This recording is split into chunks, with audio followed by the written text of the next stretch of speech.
is a win in the sense that we have been able to demystify that you cannot use the Terror Act and Terror Act to silence genuine and dissident voices.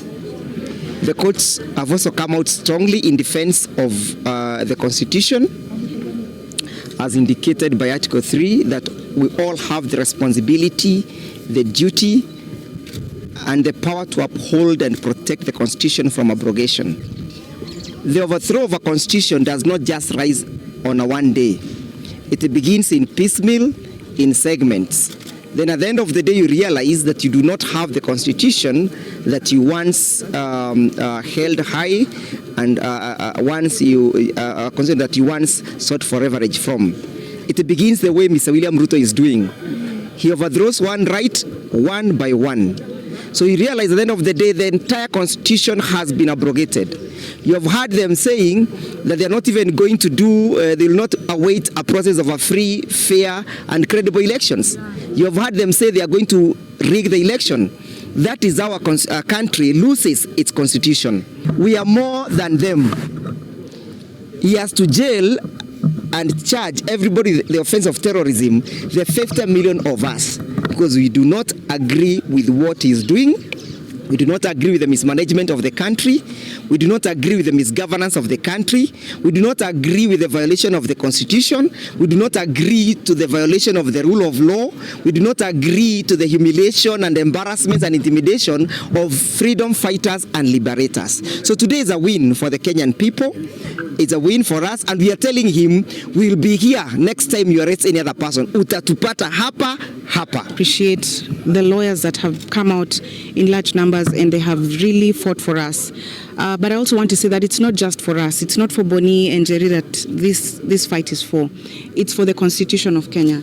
All those young people that have been put behind bars that are being charged with the same charges, like Wakili said, we must defend our Constitution. If Ruto wants to be the ODPP, then he should become the ODPP. Otherwise, let the courts do their jobs, and he should lead this country, which he has failed to do. So he needs to step aside and let this country be run with the institutions.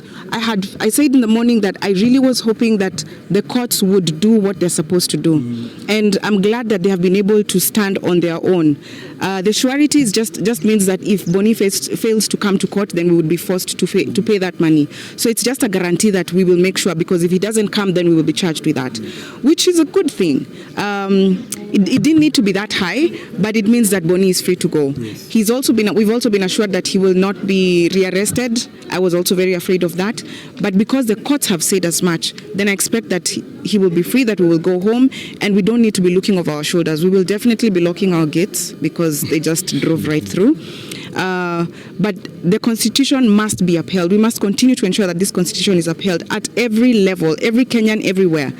This Constitution has got your back. So we must ensure that we come out in large numbers every time the Constitution is violated, so that we make sure that it continues to cover us for years to come. And it's the same Constitution that will jail Ruto and all those cronies of his. For the Constitution of Kenya, it's a big win for Boniface Mwangi. It's a big win for human rights defenders across this country.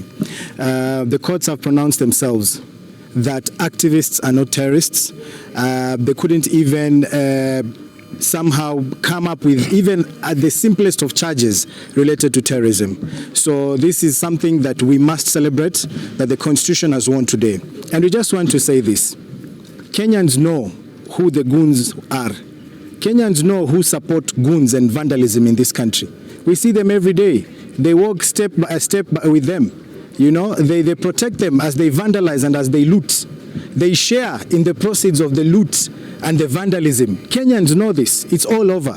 So let the state stop using or misusing the ODPP and the courts to silence dissent, to silence criticism, and to silence democracy.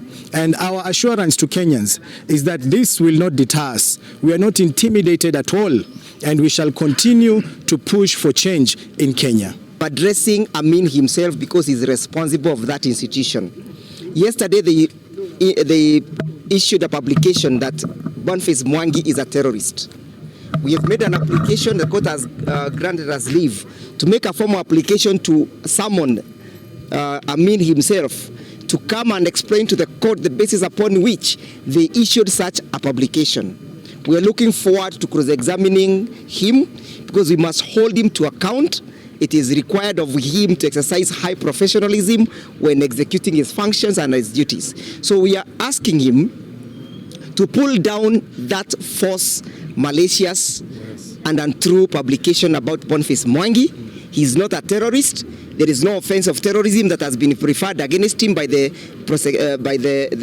prosecution, and therefore the continuous remaining of that publication is a violation of Mr. Mwangi'S rights. If it is not going to be pulled down within today, we are going to take personal actions against Amin himself.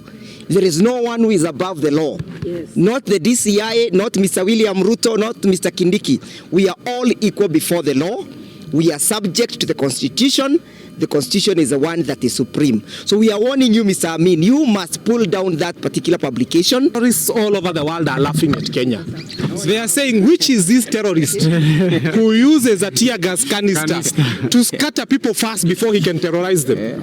I think for terrorism, they look for maximum damage. So when you say that Boniface Mwangi had a tear gas canister, and it is an implement of terrorism, what you are telling international terrorists is that we have an unqualified terrorist who first scares people to reduce the numbers before he can terrorize them. And I also like to say this, if a tear gas canister is an implement of terrorism, they've been using it on us on the streets. They've been using it on our children at Langata. They've been using it everywhere. So let us not be laughable. If we must infringe on the rights of Kenyans, let us look for intelligent people that we can use to infringe on the rights of Kenyans. Thank you.